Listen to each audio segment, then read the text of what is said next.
Yun o, monitor tayo ng AFR mga boss after natin i-remap itong MIUI 125 na ito. Ayan o, kung mapapansin nyo, napakasolid ng AFR mga boss. Pag binibira, nagdo-12, nagte-13. Grabe, perfect. 160cc po itong motor na ito mga boss. Kargado, stock ECU, remap lang ang baon. So ito mga bossing, may unit tayo dito, MIUI 125. Galing pa itong Mandaluyong. Ayan o, nire-remap natin. Ang unit po na ito ay 160cc. Dinala po ito galing Mandaluyong ay hindi umaandar mga bossing. Yes po, ito po ay sinakay sa Lalamove van. Pinalalamove po ito ni bossing papunta dito sa amin. Siyempre kasama siya dun sa Lalamove, no? Napakamahal lang ibinayad niya. Hindi daw umaandar yung motor niya. Ito po ay 160cc na ating nire-remap ngayon. Dahil napakasimple lang naman po ng problema nito sa totoo lang.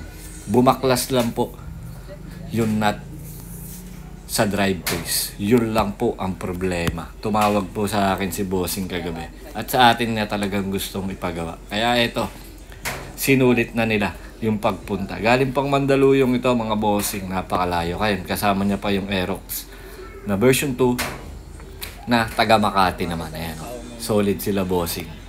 Lagi tayong dinadayo ng mga ito. Sobra yung tiwala nila sa atin. Kaya hindi natin sila bibiguin sa kanilang pagtitiwala na ibinibigay sa atin. Ayan, Aerox version 2 naman ito.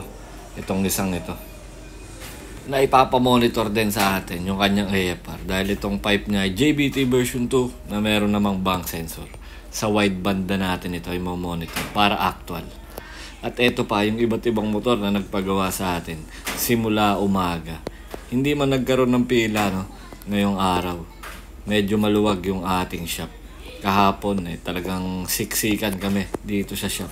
Napakaraming customer kahapon. Pero ngayon inabot pa rin naman kami ng halos gabi na. Kaya solid. Maraming salamat po sa inyo mga bossing. At ito na nga yung ating niremap na MIUI 125 ngayong araw. I-monitor natin. Pinaka-importante dito syempre yung AFR. Dahil ang motor pong ito ay MIUI 125 na 160cc na. Kargado na po ito mga bossing.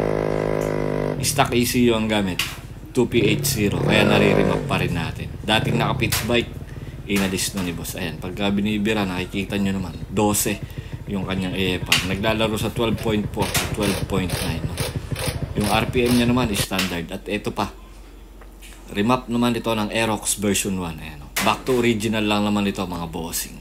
Sa lahat po ng mga gustong magpagawa sa aming muntin shop, punta lang po kayo, pasyal kayo. Everyday open kami, 9 AM to 6 PM.